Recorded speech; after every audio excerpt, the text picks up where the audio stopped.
اعوذ باللہ من الشیطان الرجیم بسم اللہ الرحمن الرحیم السلام علیکم۔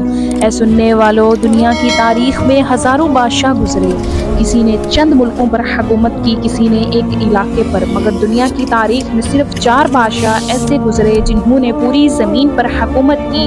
4 بادشاہ مگر 4 کہانیاں، 2 مومن 2 کافر، 2 وہ جنہوں نے دنیا کو عدل سے بھرا اور 2 وہ جنہوں نے ظلم سے زمین کو اندھیرا کر دیا۔ آؤ آج ہم تاریخ کے اس سفر پر نکلتے ہیں جہاں ایمان اور کفر، عدل اور ظلم آمنے سامنے آتے ہیں، جہاں انسان کو سکھایا جاتا ہے کہ اصل بادشاہ وہ نہیں جو تخت پر بیٹھا ہو، بلکہ وہ ہے جو اپنے رب کے آگے جھکتا ہو۔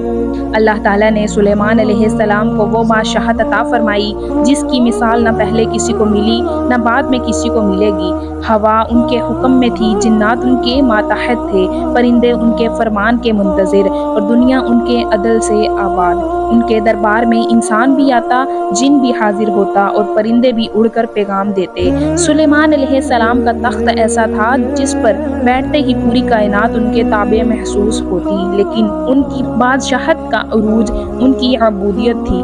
وہ کہتے تھے یہ سب میرے رب کا فضل ہے تاکہ وہ مجھے آزمائے کہ میں شکر کرتا ہوں یا ناشکری۔ انہوں نے اپنی بادشاہت کو اللہ کے دین کے لیے استعمال کیا، عدل پھیلایا، ظلم مٹایا اور انسانیت کو یہ سبق دیا کہ طاقت اگر اللہ کے حکم سے نہ ہو تو وہ فریب ہے۔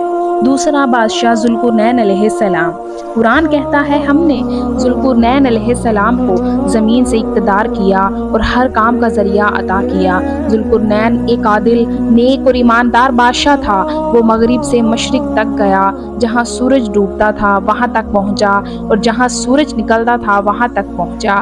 وہ ظلم کے خلاف کھڑا ہوتا اور مظلوم کے حق میں تلوار اٹھاتا۔ پھر وہ پہنچا ایک ایسے مقام پر جہاں لوگ فریاد کر رہے تھے، یا ذوالقرنین، یاجوج ماجوج ہمیں تباہ کر رہے ہیں، ہمارے درمیان ایک دیوار بنا دو۔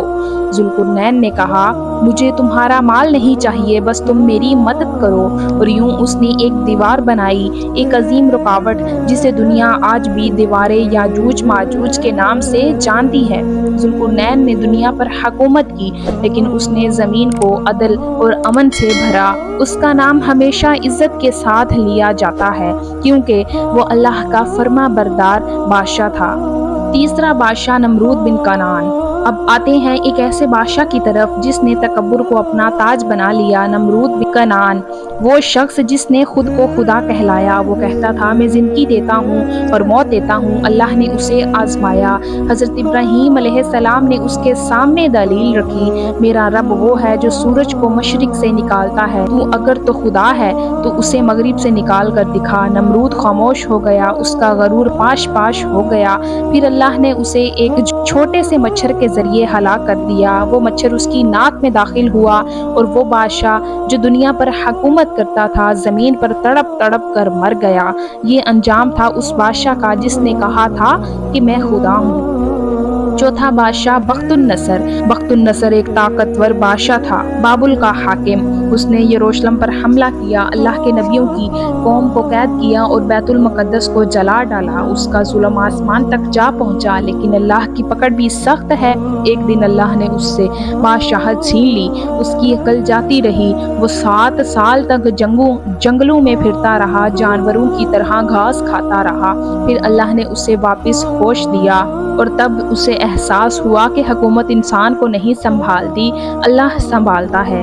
اے سننے والو، یہ 4 بادشاہ تاریخ کے صفحوں میں نقش ہیں، جو 2 سلیمان اور ذوالقرنین علیہ السلام، 2 کافر، نمرود اور بخت النصر۔ فرق صرف ایک تھا، ایمان اور تکبر کا۔ جو اللہ کے آگے جھکا، اللہ نے اسے دنیا و آخرت دونوں میں عزت دی۔